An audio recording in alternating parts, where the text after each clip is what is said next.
I read a book somewhere that said God's office is at the end of hope. And I was like, well, I hope that book was right. I'm not sure. I mean, everybody's looking for someplace to blame, but they put him on oxycodone, and it seemed to be the beginning of the end of Thomas as we knew him. So, yeah, my poor parents. I was a very angry person in my addiction. Most people, they talk to me now, they can't see how I was ever addicted, but I was night and day. Very selfish, very angry. My younger brother, that relationship was really strained. He actually told me, like, I've given you all these opportunities in my life to be my big brother. And that really kind of gets me right now. But that really hit hard with me. And I started thinking back through life, and that was probably the most fair statement that I've ever heard. He had to experience a lot of consequences of my actions and a lot of darkness and a lot of heartache. Such an awesome thing now because we're really close. My name is Thomas Howard. I'm from Bethel, Ohio, born and raised. In 2008, I got prescribed pain pills for about 9 months. Then when they finally cut me off of them, I didn't know what to expect. And that's when I started searching for them on the streets, taking from my parents, using their credit cards, whatever I could to fuel my addiction. The sheriff came and arrested me, and they actually had me sitting in my parents' living room, and they read the text messages that I had been sending my mom. And these text messages were so terrible, I couldn't believe that I was the one that sent them.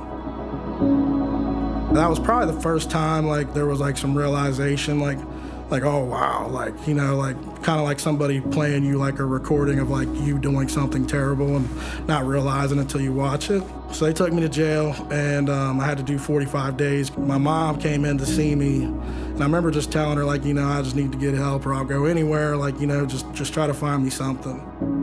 It wasn't long after that we had Chris Coleman get in contact with Tom, and he helped us get Thomas into Reset. And I'm telling you, it was the first start of something we felt was good.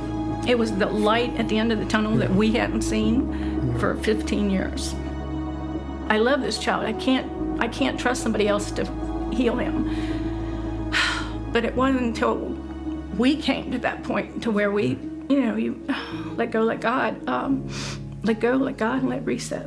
So the day I got out of jail, I came to Reset. I just remember the first time I got here, I just felt at ease. I remember it was the first night I slept like a baby in a long time.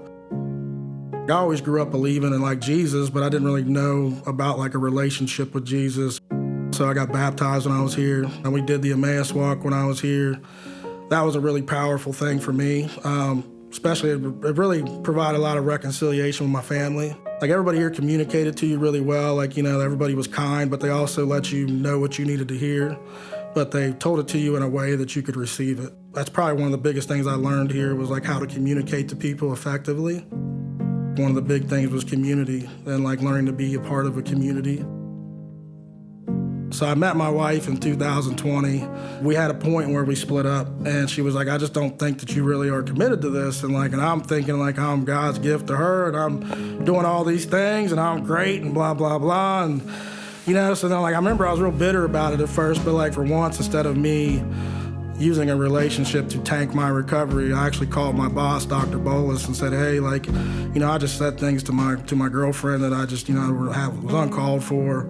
And and I need to learn how to be in relationships. I need you to teach me and talk to me and help me out with this. Started asking people that have more experience than me, and that's different for me. So I took all that information that I was given and started applying. I realized yeah, you're nowhere near marriage material. I started doing these things, and it took a while for her to really be convinced, but I stayed with it and stuck with it and committed to the change, and we got back together. Ended up getting engaged, and now we're married. I'm learning how to be a husband better every day. God's blessed my life in a way now that's better than I ever could have imagined. And but that all started with Reset. Even just being able to ask somebody for help, that's something I learned here, and just communicating and talking to people. I didn't do that till I came here.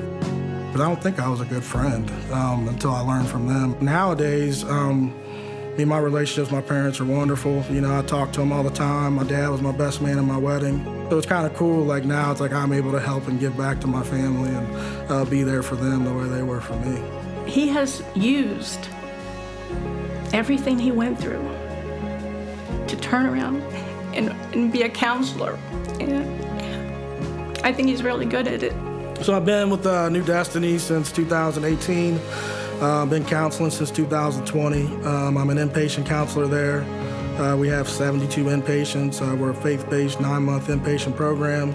It's kind of a little bit overwhelming for someone to leave after being inside of a treatment for 9 months. I think that what you guys provide for people is like the best avenue for anyone that's leaving treatment. So I know that anybody I send here, like I know that they're going to be in a safe environment, they're going to be protected, and people here are going to care about their best interest. I've learned addiction isn't something you can cover up. You have to shout at the top of the mountain and say, I need help.